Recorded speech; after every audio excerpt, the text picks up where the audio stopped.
Hello everyone and welcome to the British Birthing Stories podcast. Each week I'll be speaking with a different mother about her story of childbirth. Let's get into today's story.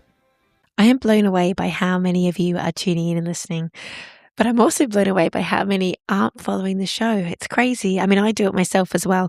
But one thing that you could do that would be such a help to me is to please click that follow button. It helps me grow. And as you all know, I am on a mission to help women have better births. So the quicker this podcast can grow, the quicker I can get as many stories out to you all. I can pick up the pace. I can do more stories. You tell me what you want and I'll give it to you.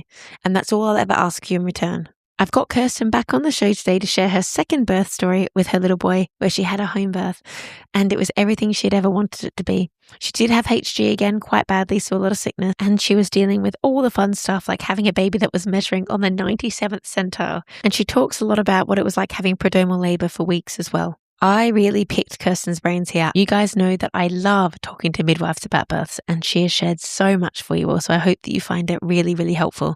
And I'll hand over to her now. So we've got Kirsten back here today to share her second birth story with us. So Kirsten, thanks so much for coming back on the show today. Do you want to tell us a bit about yourself for those who haven't heard your previous story, who you are, what you do and who's in your family?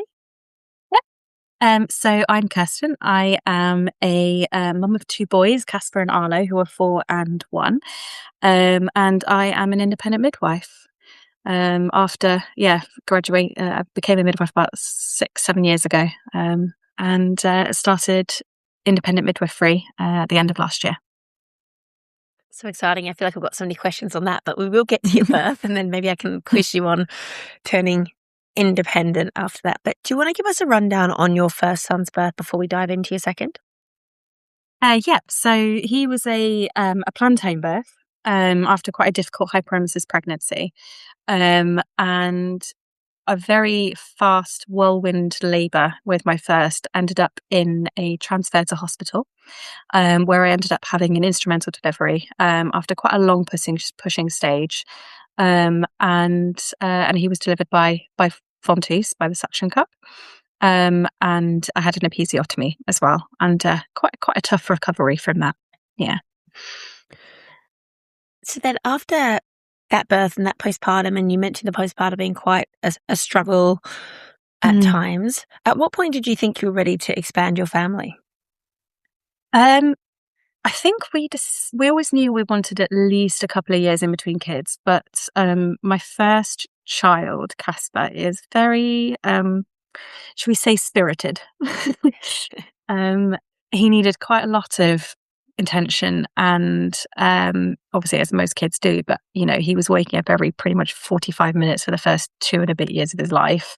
So I was not getting any sleep. We were co-sleeping. It was, he just wanted to be on me at all times. So it was a little bit longer than we were planning. So we decided to, and also we had to take into account childcare as well, childcare costs. Obviously surprisingly high. So we had to kind of plan for that, of how much overlap do we want in between kids that we're paying for two kids in childcare at the same time and before Casper goes to school.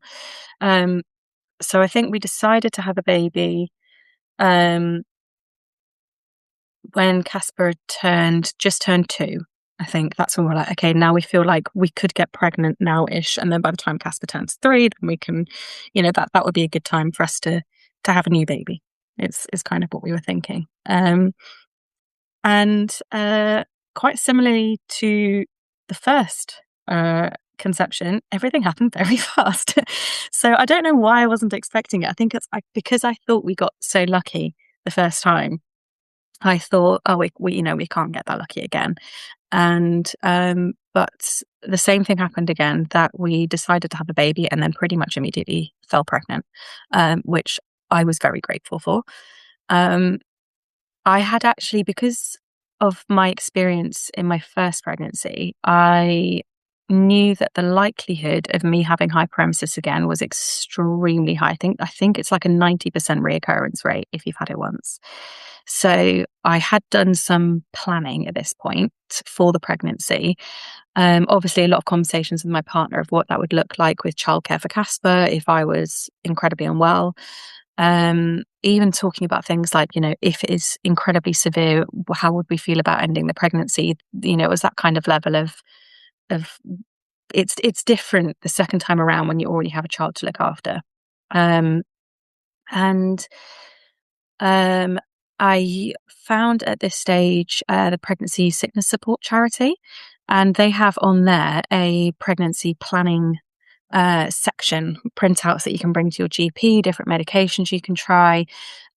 So the same day that I got my positive pregnancy test, I made an appointment with the GP, and then basically said, I want to start medications now, because even though I haven't got any symptoms yet, the severity of hyperemesis can be reduced if you take medications before the symptoms start. So I got on medication pretty much straight away. I did ask for, I never know how to pronounce it because I've only ever seen it written down, but Zomvia, which is like one of the new pregnancy sickness medications.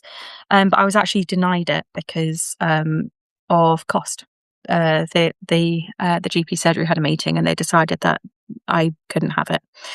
Even though I knew the other, and then I found out, months later that actually there were other people at that surgery who were given it. So I'm not entirely sure how that works now. I have seen in the news that doesn't happen anymore, thankfully. But so I started medication pretty much straight away when I was, I think, only just 5 weeks pregnant, which I'm very glad I did, because I think it helped in the first and second trimester. I still had hyperemesis, but it was massively reduced, I think, compared to my first pregnancy. I was still off sick a lot. I was still, throwing up quite a bit, really severe, sort of gag reflex, aversion to food. I did have nausea, but I was still able to, look after Casper and, sort of, live, which was, I guess, the aim of the medication. So that did work for me, which was good. Yeah, because your mental health going through HG must be quite tough in pregnancies. Yeah, I never had sort of like a formal diagnosis, but I definitely think I had sort of PTSD symptoms from both my hyperemesis pregnancies. Every time my kids get sick, I get overwhelming panic. I get flashbacks. I get, just this. I have such an intense fear of nausea. I avoid so many foods that I think, oh, what if I get food poisoning from this? Because I know I can't hack it again. I don't want to do another pregnancy in the case I get hyperemesis. So yeah, it's quite a big emotional. It takes quite a toll on you mentally, definitely. Can imagine. How were you feeling then in terms of your birth prep? Were you thinking you would do any different kind of birth prep second time round, or did you feel like you had it all covered? Yes, definitely different. So I think at this stage I'd become a bit more radicalized as a midwife. I think I'd had my eyes open to a lot of how the NHS works, how policies work, how systems work, and the lack of evidence that underpins general maternity policies.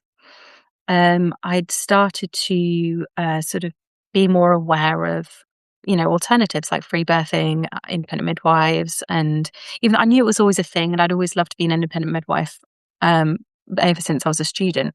But I'd always seen that as like just like a nice alternative, like a luxury kind of thing, not like a completely different way of maternity care. So pretty much from the start, I knew that one of the most important things for me was building my team. And because I was in the NHS and I was in a different trust at this stage. I'd moved back to Warwickshire, and I was a community midwife, and I got on like a house on fire with one of my colleagues. So I knew that I wanted her to be my antenatal midwife, because I knew that she knew what my attitude to everything was already, and so there would be no surprises. And so I asked her to be my midwife, and she said yes. And but then I knew I would need separate support to be sort of solely support for me, and for Seb during labour. So I decided to hire a doula this time around.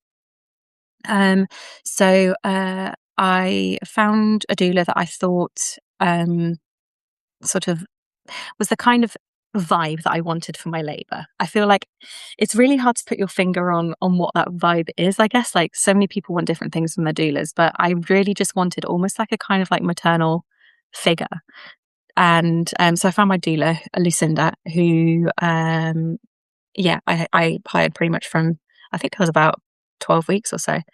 And I didn't do any kind of, specific birth prep, antenatal prep or anything with my partner, because obviously we had done it all before. I wasn't specifically hypnobirthing, but I was utilizing a lot of their sort of practices. I was still listening to sort of like calming soundtracks in the evening. I was trying to do the same sort of methods that I did for my first birth. But I wasn't like, particularly following any program or anything. But I definitely feel like this pregnancy, part of the mental prep for me was almost, I guess, taking responsibility for the birth itself a little bit more, of, I guess, making it a bit more my own, if that makes sense. So I feel like in my first birth, I gave my trust to people. And then unfortunately, things did happen against my consent right at the end. And I knew that I did not want that to happen again. So I planned for another home birth. But at this point, it was very much like, if I couldn't get a home birth for whatever reason, I would do it myself. I would free birth. And I'd made that decision. Seb was on board. He was quite happy with that decision. My doula, Lucinda, obviously I know in hindsight now that, we talk and sort of slightly work together, colleagues kind of thing. I know now that she does not enjoy supporting free births very much, but she was on board as well. And also I knew it was my second baby, so it was likely to be quite quick. So yeah, it was very much a home birth at any costs, as long as it felt right and safe for me and my baby. That was my vibe towards this birth. Great. Were there any other things to note in his pregnancy, or should we jump straight to getting into labour?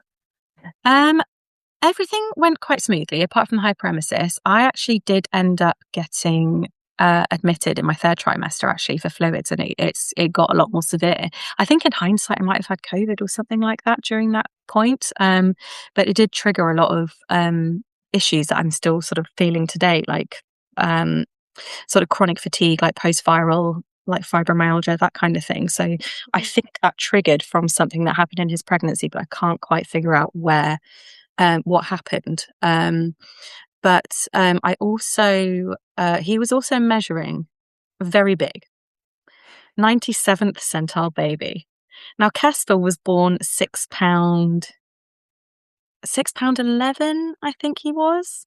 So, I mean, my bump was huge. I was one of those people that people would walk up to and be like, oh my gosh, are you sure there's not two babies in there? That kind of vibe, like, wow, you're huge, you're ready to pop. And I'm like, nah, I'm only in my second trimester. So I knew my bump was big. I did not feel like the baby was big. And I was measuring quite large. And I knew that. So this hospital didn't have a home birth team. And I knew that they weren't very pro home birth. And that I didn't want them to have any excuses to say no to me on the night. So I did agree to a growth scan after a lot of umming and ahhing. When I was about, I think, probably around 36 weeks.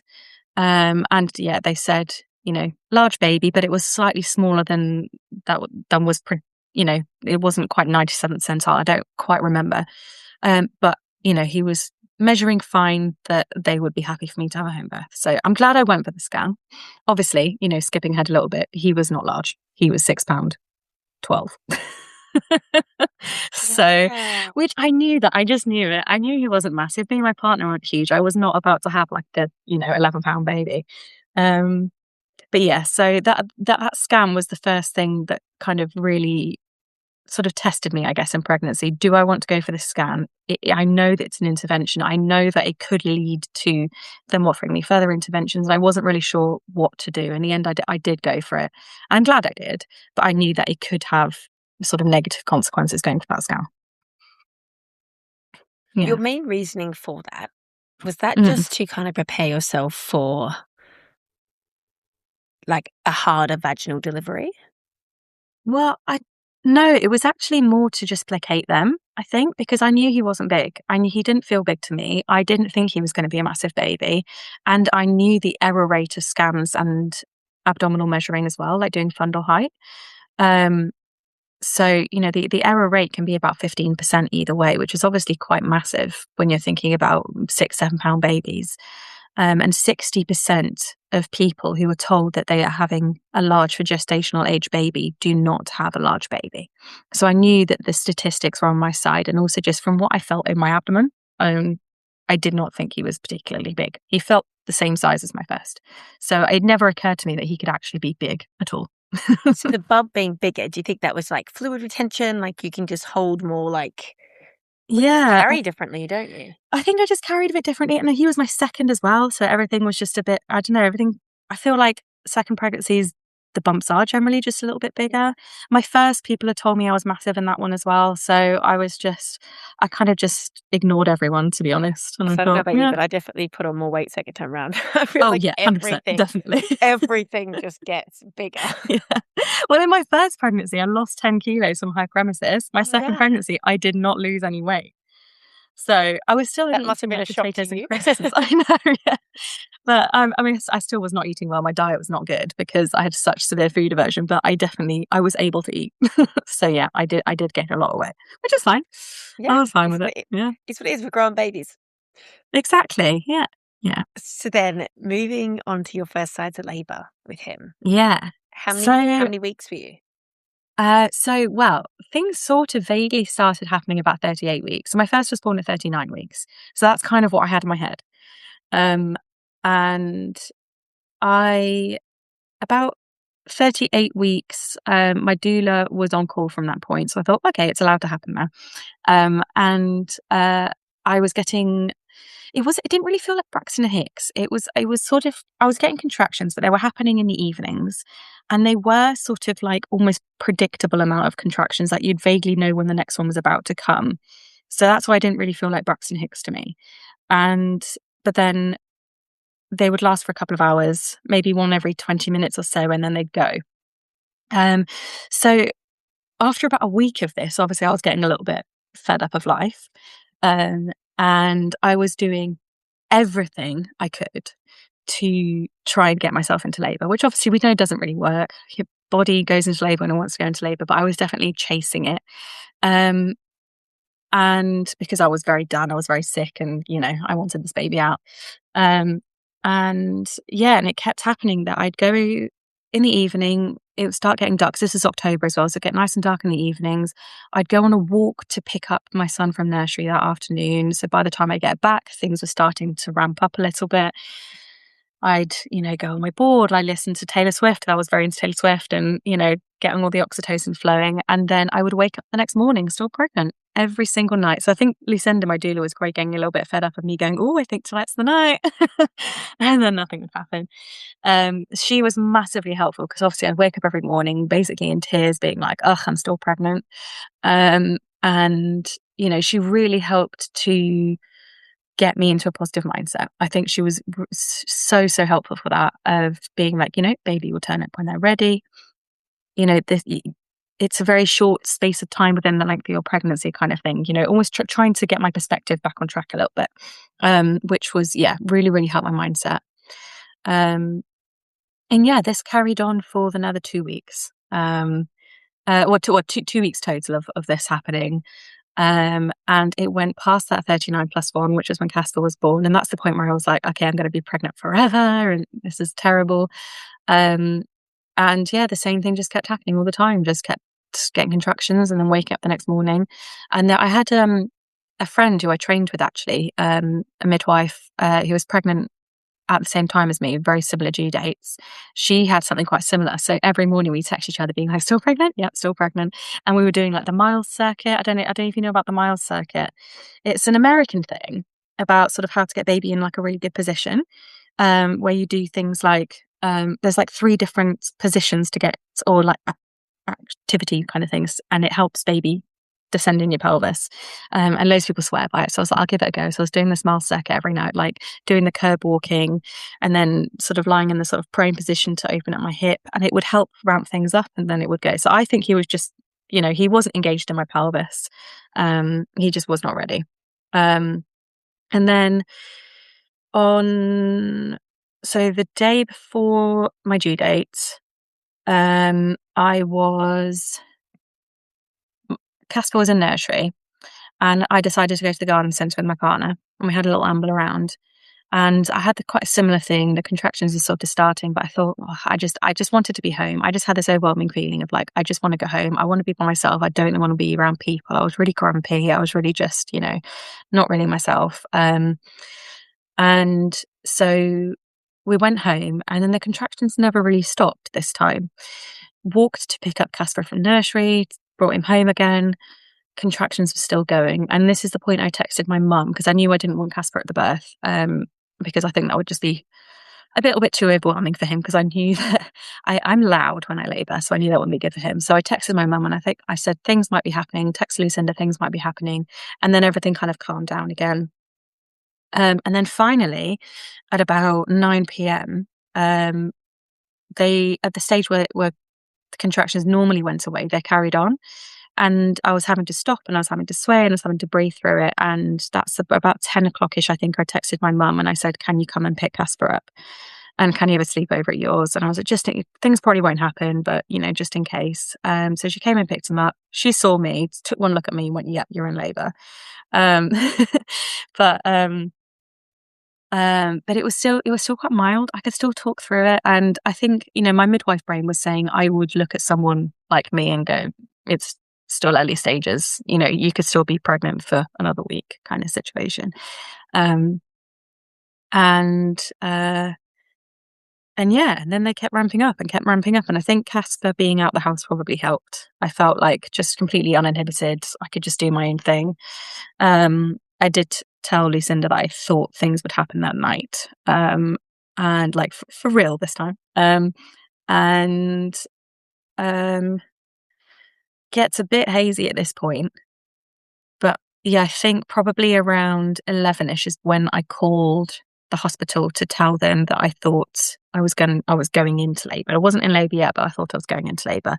And amazingly, all the stars aligned, and the two people who were on the birth centre that night, and the birth centre midwives are the ones who would come out for home births. The birth centre was empty, so they were able to come out to me, and also the two midwives who were on were actually my colleagues in my little community team. So I knew them really, really well, and I loved them to pieces. And I was just so happy that they were on. And I was thinking, well, I have to go into labour tonight because I don't know who's going to be on tomorrow. So I was very excited about that. Exactly, yeah. And then things just started to get more and more intense. Like, because at that stage when I called the birth centre midwives, I was contracting every few minutes, but they were still quite mild. I can kind of talk through them.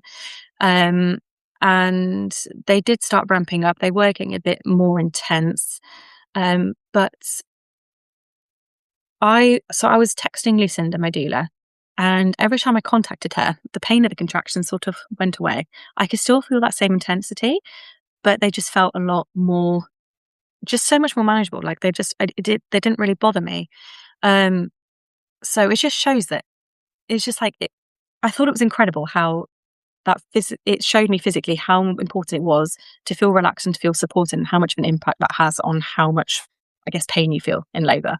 Because I remember, obviously, my first one was very intense and quite painful.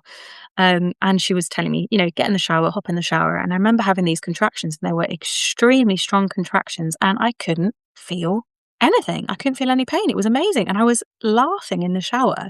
I probably looked like an absolute maniac. But I remember standing there laughing, being like, this is just so weird. Like the contractions are really strong and they are not painful.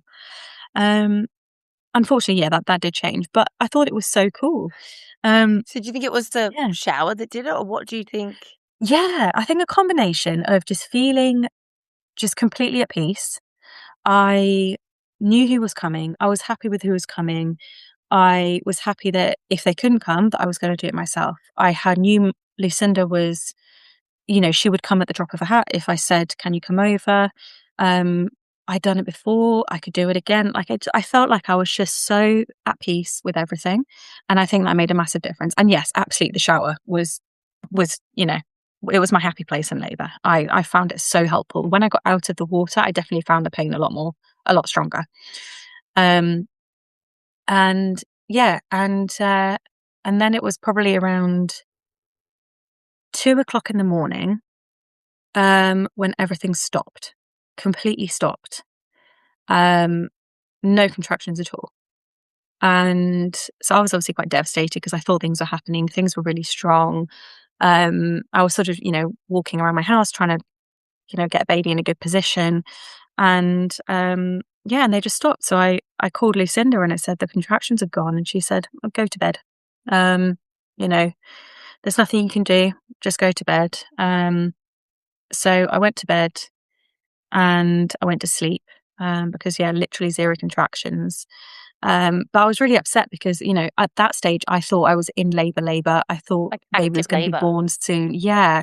And I had in my head the entire night, 4 a.m. 4 a.m. It just kept sort of coming to me all the time. 4 a.m. things are going to happen. So I thought he was going to be born at 4 a.m. because that's it felt like my brain had decided that was going to happen.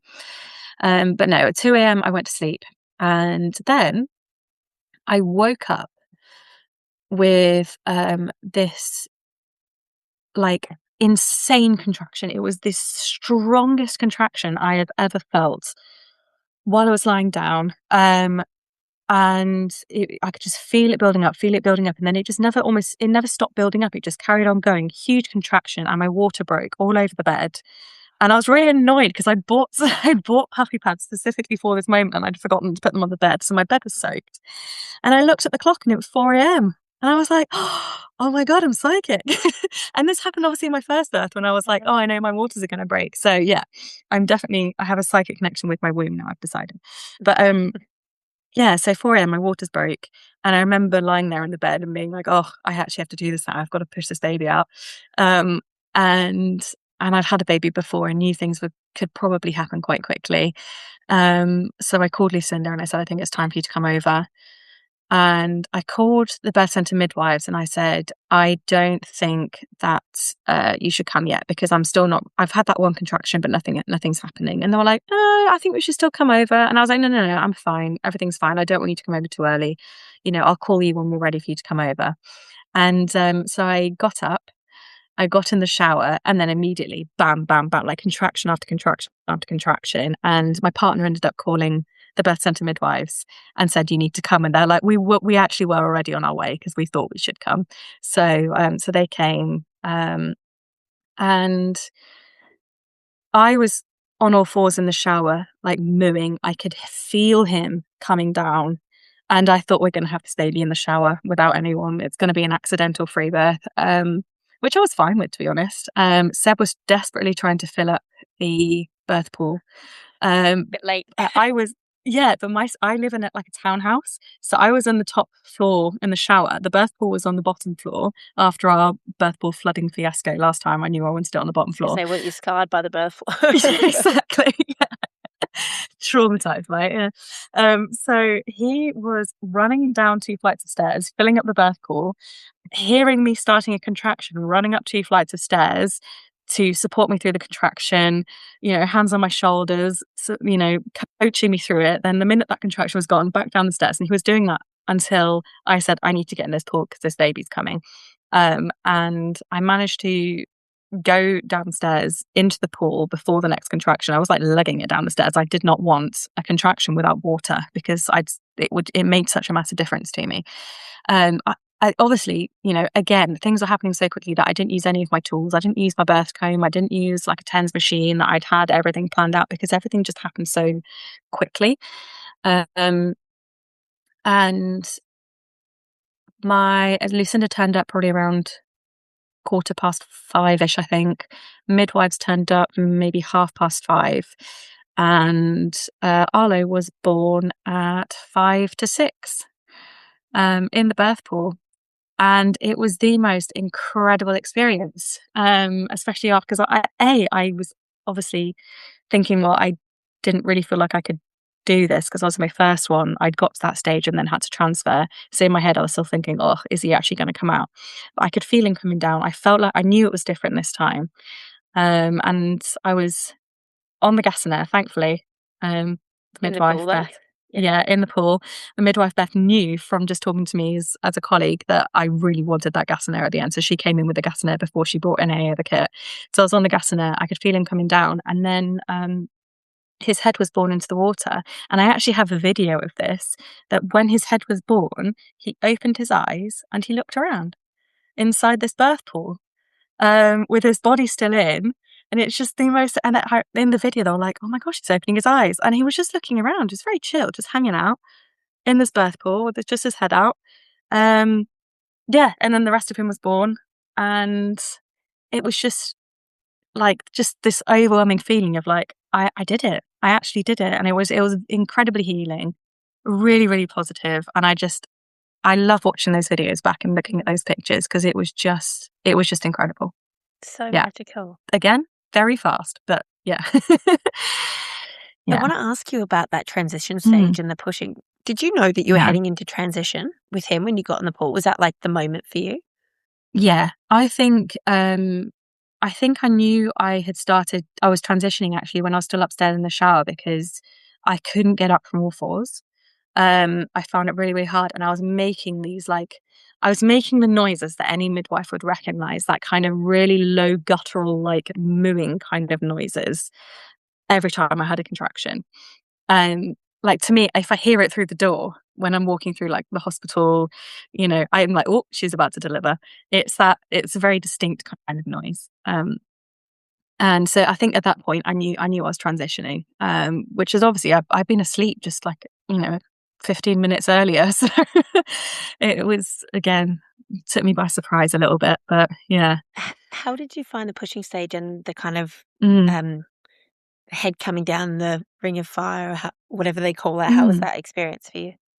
It was, I find the pushing stage the easiest bit. I think the contractions without pushing, I find a lot more intense and a lot more painful. I feel like the pushing, when I'm pushing, I feel like, because where I feel the contractions in my body is very in the same sort of place as I have my period pains. So like quite low down on my abdomen. I don't really feel it anywhere else. So I think when I'm pushing, because I'm sort of pushing down towards the area, I don't know what it is, but I felt like that. Yeah, there's no pain during the actual pushing stage. The ring of fire, I remember thinking like, oh, that's what they were talking about. He's like, yeah, I get it now. Like it literally feels like it's that burning kind of feeling. But thankfully, because I was in the pool, I don't feel like it was that intense. I didn't have any kind of panic or any kind of worry about tearing or anything like that. It was, I just had to make sure that I did it slowly because I really didn't want to tear. I didn't want stitches after my first experience of them breaking down. So even in that kind of, I was very out of it on the gas and air. I remember thinking, do not push his head out quickly. I made sure I slowed it down. And that was really important. And you felt like, was there a fetal ejection thing? Or would you say that it was actually, no, you were conscious of the pushing? No, I wasn't doing anything. My body was doing it all for me. Yeah. It was, because I remember with Casper, I was actively, I had the urge, but then I was going with that urge and actively pushing.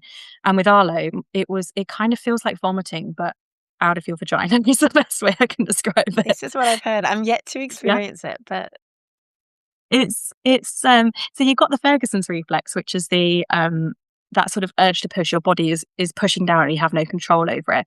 And then the fetal ejection reflex is the bit that once the head comes far enough down, that's the sort of vomiting feeling where baby just sort of comes out. So I had both of those where I felt like I wasn't in control at all, but in like a good way. I could sort of let my body do its thing. And it was surprisingly easy, that bit, which I never thought I'd use those words to describe labour. And did you tear at all then? I did. I had a very small secondary tear, which they did want to suture, and I said no. And I essentially what I did is I crossed my legs when I got out the birth pool, and he was still still attached to the placenta, because that was obviously after my first experience. It was very important to me that there were a few things that I really controlled, which were the suturing, or definitely no to an episiotomy. I wanted to be in control of the being sutured. I wanted to make sure that I did not have the injection in my leg and the hormone injection for the placenta. And I did not want anyone to cut the cord, because that was the bit that went wrong in my first pregnancy. So that, and Beth, the midwife that caught Arlo, she knew how important that was to me anyway, just because we were friends at work. And so when he was born, he had latched pretty much straight away in the pool, and my placenta wanted to deliver quite quickly by itself. So that was already beautiful. That was one thing ticked. I knew at that point that I could cut the cord whenever I wanted to, because the placenta came out by itself. My bleeding was not particularly bad, so I was quite happy at that stage. Question: if the placenta comes out quickly, would you then cut the cord, or would it still be providing benefit to the baby? Providing some benefit, I'm not entirely sure how much, because it wasn't like, even though the placenta was sort of starting to detach, I could almost feel like a tiny bit of pulsing. I think that was just from Arlo's pulse rather than obviously placental pulse, because there was no blood flow, but he was still receiving a little bit, but it went white extremely quickly after the placenta detached, because obviously there was no active blood flow. But we decided to leave him attached for a little bit, because it just felt very healing to me to just have that intact for as long as possible. So we had it in just a mixing bowl, the placenta, and then I got out, lay on the sofa with Arlo, did some skin to skin, and the placenta was just in the bowl next to me, which felt quite nice, because I never actually got to see Cass's placenta. They took it away before I could see it. So it was quite important to me to, really see Arlo's placenta. It was really tiny. I was quite surprised how small Arlo's placenta was. It was one of those. Oh, yeah. See, that's kind of what I was expecting, especially with how massive I was. I was like, at least something in there has to be huge, right? But it was really small. I have some pictures of Arlo with him lying down, and then with the placenta next to him, and then Beth had made like a little heart out of the umbilical cord. So that's a really nice picture. But yeah, so then I knew with the suturing that I didn't want to be sutured. And so I sort of had her describe it to me, and then I could sort of decide midwife brain if I wanted it sutured or not. And I decided no. And then what I did is, when I was on the sofa, I just crossed my legs, and that sort of puts a bit of pressure on the tear.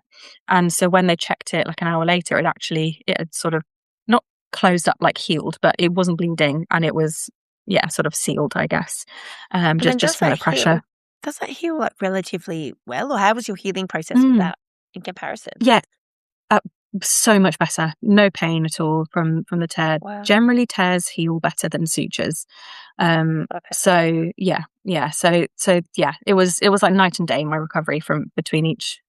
Comparing the two boys, there was just no pain at all. I did actually end up asking to have the hormone injection in my leg, because I felt like I could keep feeling this little gush or this little trickle, and it probably was all fine, but I just had this. When you get something in your head and you just can't get it out, and I was like, you know what? Even though it was something important to me that I didn't technically want, I made the decision at the time. Actually, you know what? I would rather have this than I suddenly get a heavy bleed and there being some sort of traumatic event. So I did actually end up having the symptometrin injection in my leg, which I still now I think that was the right decision for me at the time. And then we just did skin to skin on the sofa. The midwives went home, and then Casper came home and met his little brother, and it was just the most incredible experience. Yeah, really amazing. And I do remember thinking at the time, being like, oh, that wasn't so bad. Like, I could do that again. Like, I don't want to, absolutely don't want to. But I remember thinking, obviously the first time I was thinking, gosh, that was traumatic. And then the second time I was thinking, no, I could do that again. That was fine. I loved it. I can imagine it. And your postpartum, was it leaps and bounds different in comparison to your first?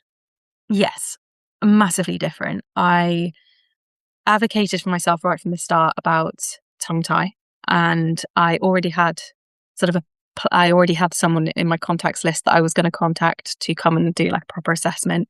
And so he had the tongue tie done when he was, I think, 5 days old, which is obviously quite a big comparison to the 4 months old that Casper was. But yeah, and breastfeeding was a lot easier as a result. I made sure to try and rest a bit more than I think I did my first. I think my first, I felt like I had to just do stuff all the time, or like, you know, I think I was just a bit sort of panicky about being a new mum. And this time I was just like, I just need to rest. I need to let people help me. Don't worry about eating all the food. I can lose the weight when I'm 80. It's fine. Just nourish myself and surround myself with support. And and it was a very healing journey for me, I think. Oh, yeah. So beautiful. So glad that was your you got your home birth. I mean, not that your other one wasn't a home birth, but yeah. I got my cool birth. I got my it felt like my birth. Yeah. Of how it was supposed to be. Definitely. And I'd love to finish on just talking a bit more about you now becoming an independent midwife. Do you want to tell the listeners a bit about your services, what you do, where you're based, like because they might be in the same areas as you?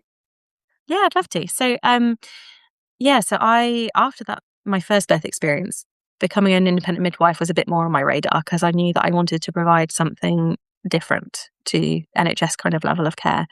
And obviously, we've seen in the news about how difficult maternity service care can be at the minute. And when I went back to work, when I was working during Arlo's pregnancy, I was struggling to cope with the workload. I was struggling to cope with what I describe as moral injury, essentially. I could not give the care to people that they need. All the appointments were like 10 minutes.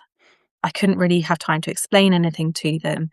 I was having to recommend things to people that I did not personally agree with and the evidence doesn't agree with. And it was getting to the point where I was like, I feel like I wanted to change it from the inside. And then I realized that it wasn't working for me.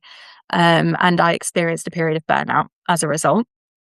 And where I was off work for a few months just before I got pregnant with Arlo. And so I always had in my plan then that I was going to leave the NHS, and I didn't really know what it was going to look like. And then during my maternity leave with Arlo, that's when I thought, yeah, I'm not going back. I'll do my time of how much I need to go back for to not have to pay back my mat leave pay. But that I was going to leave. And so I started sort of setting up everything on my mat leave. And then I left, and what I offer is so all the antenatal care privately. So I go to people, do the appointments in their own home. And these appointments can, on average, are like 2 hours, which is obviously quite a big difference to the 10-20 minutes that you normally get in the NHS. We talk about whatever you want to talk about. We can do your birth plan at 16 weeks if you want to, rather than having to wait for 36 weeks like the NHS normally says. So it's very led by the client. And then I do home births. So I have all the kit, I have all the medication, I have the gas and air if people want it, the birth pool and everything. And so I am on call for people, deliver the baby at home, and then 6 weeks of postnatal care afterwards as well. And I do one-off consultations and things for people if they want it. But yes, so my business is Ash Midwifery, and I'm based in Warwickshire in the Midlands. And I'm loving it. It's to me, it feels like how midwifery should be, like genuine sort of personalized care for people. And it's been, that part of midwifery has been very healing for me, of actually being able to practice what I feel like is being an actual midwife. It's lovely. I'll make sure I put everything in the show notes for everyone listening as well, so they've got all the links to your website and your social handles and everything. I have a question. I'm going to be a bit nosy here because I don't know if this is like standardized across all independent midwives, but like, is there a going rate or fee that it costs for a home birth on the basis of like you have to cover yourself for insurance or things like that? Or does it differ per midwife? Because it's quite expensive, obviously. Yeah, it is expensive. It's a little bit of both. And partly one of the reasons it is so expensive is because midwives have quite high overhead costs. So we have to pay. So all independent midwives get their insurance through we all sort of are members of a company called Zest. And then via Zest is where we get insurance. So they're not the ones that insure us, but they sort of, I guess, that's where we get access to the insurance company through them. So we have to pay the membership for Zest, then we have to pay the membership for the insurance company. And then for every person we book, we then have to pay about, I think it's about £1,600 per client to take out insurance, which is obviously quite high. We have to pay a second midwife to be, or either a second midwife or like a registered doula with the insurance company, which is generally about £1,000 going rate for that second midwife to be on call and attend the birth. You've got the medications, you've got the kits, you've got, the gas and air. We have to have subscription to the NMC to get our PIN, so, keep up to date with training. So generally, we don't make that much profit from births. And by profit, it's obviously like doing all the antenatal appointments. So generally people have 10 to 12 antenatal appointments. You've got the birth itself, the on-call period, and then attending the birth. And then generally 4 to 6 weeks of postnatal care. So if you look at I guess what midwives are paid by appointment or by hour, it's actually surprisingly not very much.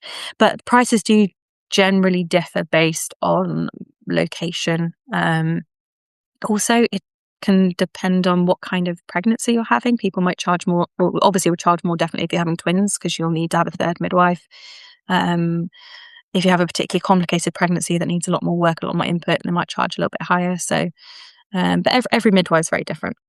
And do you, for example, offer different packages? So say, for example, maybe someone has you just for the birth, or maybe someone has you just for the postnatal or prenatal, things like that? Yeah, I offer just antenatal package, just postnatal package, or like a just antenatal postnatal as like a group thing if they want to say people who want to have a C-section.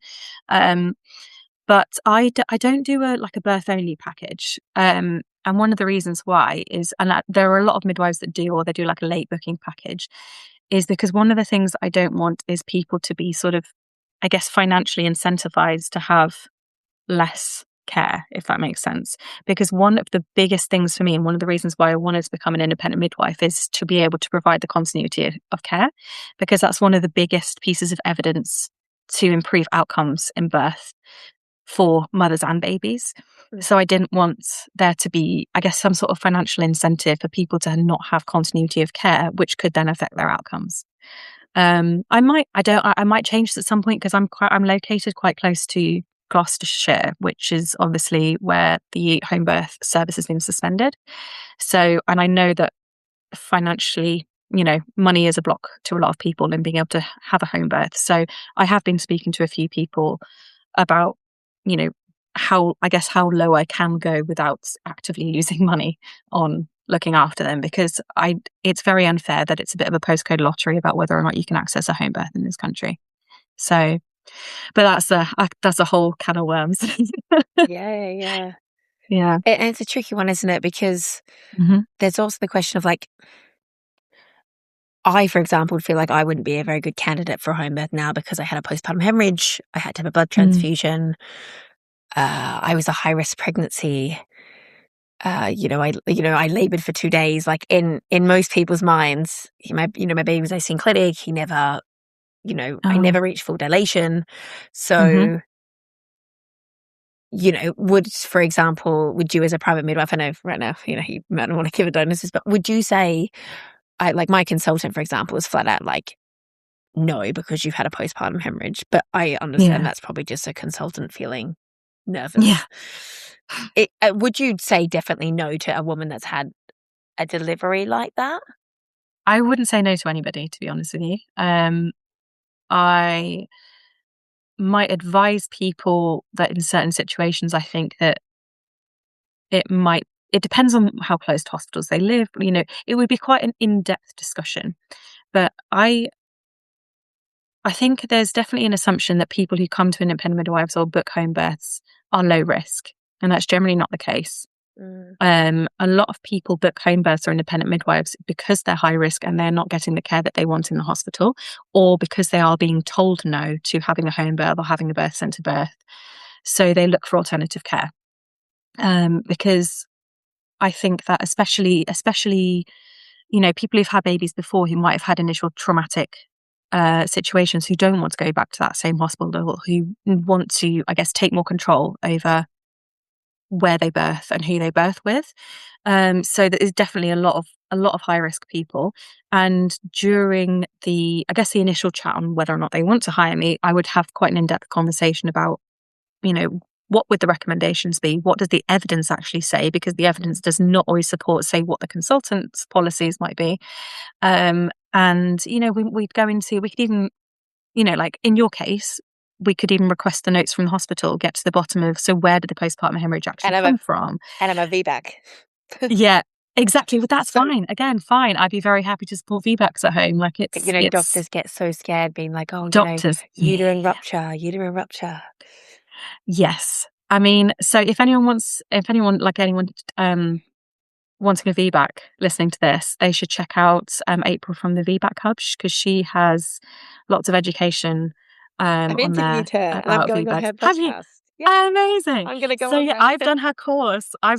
So yes, the risk of uterine rupture, obviously I'm not going to go into specifics, is way overplayed. This is what low. I knew, and this is why I was not worried. But it is for things like the postpartum hemorrhage. And I know that there's certain injections and things that you can perhaps give to, but it depends. I'm 20 minutes away from a hospital, which feels just on the cusp of, I'd be 30 minutes to a delivery suite probably, or to a operating theatre.